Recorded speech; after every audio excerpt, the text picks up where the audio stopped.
Good morning, children. Welcome back. Okay, this is a new day, so let's start a new chapter. Okay, so today in English literature, I will start with a new chapter, chapter 6, Harold our Hornbill.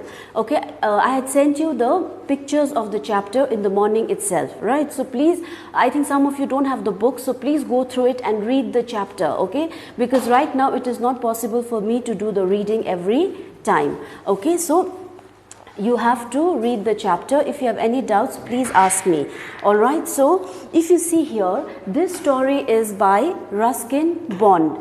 Now, Ruskin Bond is a very famous writer. Okay, so if you go to page number 79, you can see in this blue box, a brief introduction is written about Ruskin Bond. Okay, he was born to British parents in Kasoli. Okay, and he was a teenager when he was sent to the UK by his mother. So then he wrote his first novel or story when he was just 17 years old, and that became very popular or famous. And then after that he decided to come back to India. Okay, and then he's been writing for the past so many years. So he's written about 50 books for children like you all. Okay, and now he is 86 years old, and then he still lives in Missouri, India. Okay, so here in this story, he is telling us about a bird, Hornbill. Okay,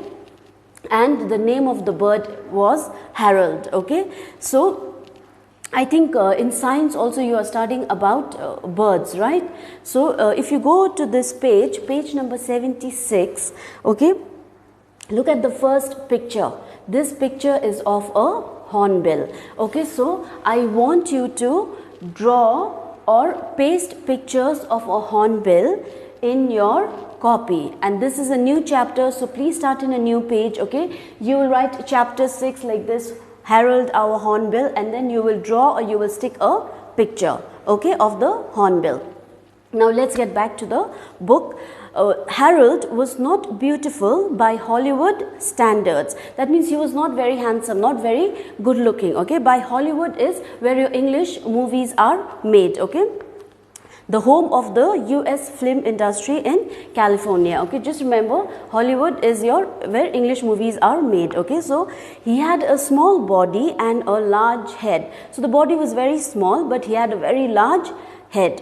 But he was good natured and friendly, and he remained on good terms with most members of the household during his lifetime of 12 years. That means see, Harold was not a very good looking person as how you would see your film heroes and all, right? But he was very good natured, he was very sweet and loving. Okay, and then he lived for 12 years.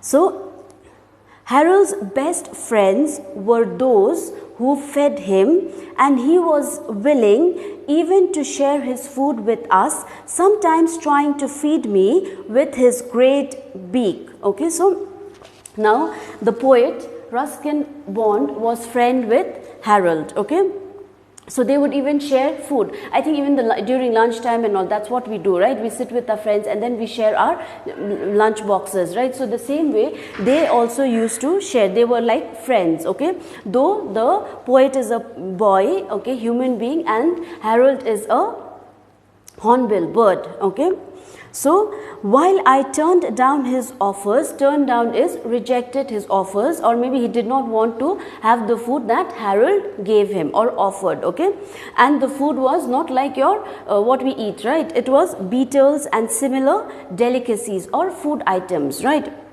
I hope you know what are beetles. They're insects. Okay, so I did occasionally, that means once in a while, share a banana with him. Okay, so the poet and Harold did share a banana once in a while. Okay, eating was a serious business for Harold, and if there was any delay at meal times, he would summon me with raucous barks and vigorous bangs of his bill on the woodwork of the kitchen window.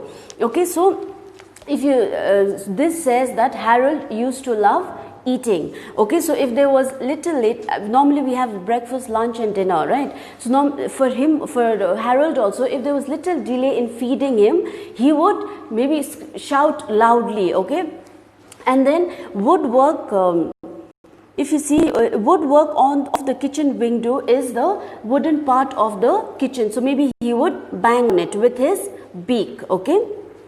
So having no family, profession or religion, Harold gave much time and thought to his personal appearance. That means he didn't have religion, he didn't have to study, he didn't have to work, right? He didn't have to do anything. So he gave attention. That means he looked after his physical appearance. He looked after the way he looked, okay?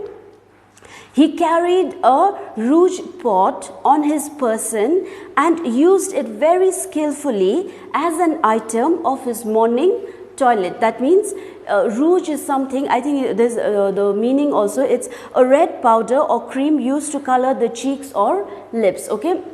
Normally when you're old enough, you know, ladies or girls, they'll put on the cheeks and the lips, it will give color, okay. So he used to he had some, it's like a cosmetic, okay, for coloring the cheeks and the lips. So I think in more than morning routine like brushing, you know, bathing like us, for him it was to clean his feathers with his beak, okay. The rouge pot was a small gland or organ situated above the roots of his tail feathers, and it produced a rich yellow fluid. So tail feathers is here down, okay. You have here also in this. So there he had this yellow color liquid, okay. So he would put his beak inside in that, and then he would scratch, okay. So that is from time to time, and then that color, the yellow color, would rub over his feathers. So that means the feathers would be yellow in color, and over his feathers and the back of his neck. So because of that yellow liquid, his feathers and his back of the neck would be yellow in color, okay. It would come off on my hands whenever I touched him. So whenever the poet, when he was a little boy, used to touch Harold, okay, he would also, his hands would become yellow in color, okay.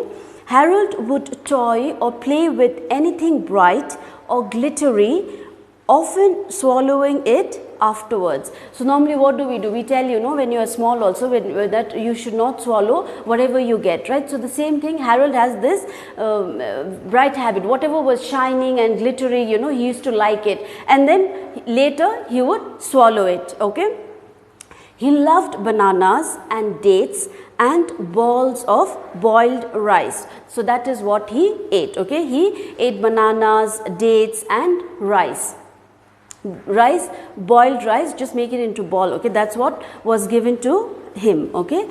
I would throw him the rice balls and he would catch them in his beak. So the poet or the boy, when he was small, he would throw the rice ball like this, and the bird would catch it with the help of the beak, okay. Toss them in the air or throw casually in the air, and then let them drop in his open mouth. I think you've all done, no? We've played with all these chana or sweet and all. We'll just throw it up, and then we try to catch it with the mouth, right? The same thing Harold also used to do. The poet used to throw balls of rice, and then he used to catch it with the beak, okay? And this is how they played. So I'll stop here for now, okay. Please read the chapter. If you have any doubts, please ask me, okay.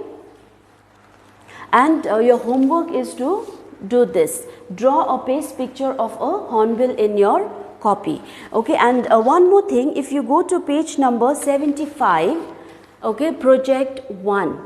This don't take it like a project, okay. Just make a scrapbook, or just take a rough copy which is not used. You can decorate it, you can draw pictures, and then write, rather than telling someone to write on it, okay. You can write, you can create memories. Why do we keep a scrapbook? We are creating memories, right? This is not part of your syllabus that you are studying now, okay. This is just for you to write what, see, now you are staying at home, right? So you don't have anything much to do, so you can Right here, if you see the steps, you take a diary or a notebook and cover it with chart paper. You don't have to cover it also, just take any rough copy, okay.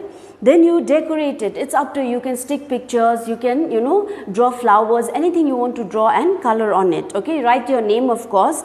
And then when you're writing, you should write about your home, family, friends, your first school, places you have visited, anything that you're doing now. You know, suppose if you get up in the morning and you go for a walk in the veranda, or you know, you water the plants, just try writing, at least write 4 or 5 lines in that scrapbook. So you get, you know, you will get into the habit of writing. If you want, you can take pictures and you can send it to me. I will see and I will tell you, you know, whether you are doing it correctly or not, okay. And this is not part of your syllabus. It is just for you to get into the habit of writing, okay. If you have any doubts, please ask me, okay. Thank you and have a nice day.